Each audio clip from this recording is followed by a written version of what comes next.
मुख्यमंत्री शिंदेंच्या डोळ्याची यशस्वी शस्त्रक्रिया करण्यात आली आहे। ठाण्यातील खासगी हॉस्पिटलमध्ये चष्म्याचा नंबर कमी करण्यासाठी ही शस्त्रक्रिया केली।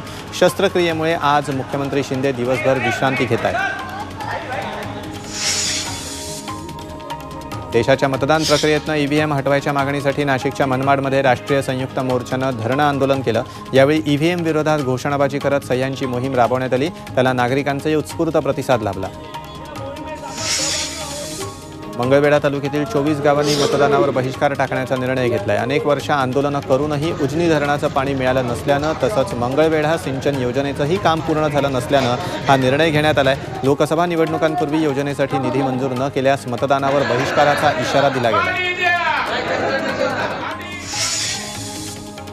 नागपूरमध्ये अजित पवार गटानं बँड वाजवत पदयात्रा काढून स्वच्छता अभियान राबवत आंदोलन केलं। महापालिकेत प्रशासकीय राज सुरू असल्यानं सध्या शहरात स्वच्छतेचा बोजवारा उडालाय। अमृत नोनी आर्थो प्लस ये एक प्रूवन फॉर्मूला है। इसमें मौजूद नोनी फल के गुण और आयुर्वेदिक जड़ी बूटियां शरीर को जरूरी पोषक तत्व देने के साथ साथ हड्डियों और जोड़ों के घिसने, उनमें होने वाले सूजन और दर्द को रोकने में मदद करता है। दर्द मुक्त जीवन के लिए अमृत नोनी आर्थो प्लस। त्यामुळे प्रशासनाला जागा करण्यासाठी महालमध्ये प्रशांत पवारांच्या नेतृत्वात आंदोलन करण्यात आलं।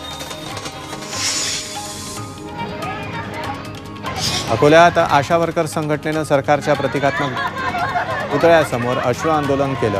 मानधनासह आपल्या इतरही मागण्यांसाठी ते आंदोलन करतायत। त्याचाच भाग म्हणून त्यांनी प्रतिकात्मक देहासमोर शोक करून सरकारचं लक्ष वेधण्याचा प्रयत्न केला।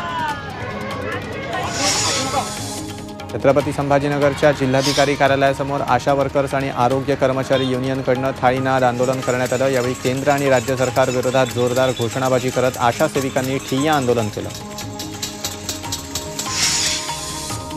मुंबईतील कोस्टल रोडचं उद्घाटन पंतप्रधान मोदींच्या हस्ते होणार आहे। 19 फेब्रुवारीला पहिल्या टप्प्याचं उद्घाटन होणार आहे। वरळी ते मरीन ड्राईव्ह हा 10 किलोमीटरचा पहिला टप्पा सुरू होणार आहे। त्यानंतर 15 मेपर्यंत दोन्ही टप्पे सुरू होणार असल्याची माहिती महापालिका आयुक्त चहल यांनी दिली आहे।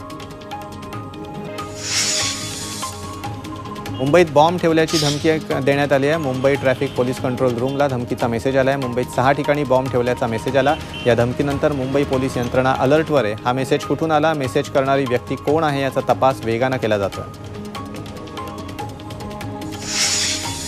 राज्यभरातील निवासी डॉक्टर 7 फेब्रुवारीपासून बेमुदत संपावर जाणार आहेत। मानधनात वाढ, प्रलंबित भत्ते, वसतिगृहांची स्थिती याबाबत सातत्यानं पाठपुरावा करूनही सरकारकडून मागण्यांची पूर्तता होत नसल्यानं मार्डनं संप करण्याचा निर्णय घेतलाय। त्यामुळे रुग्णांची गैरसोय होण्याची शक्यता आहे।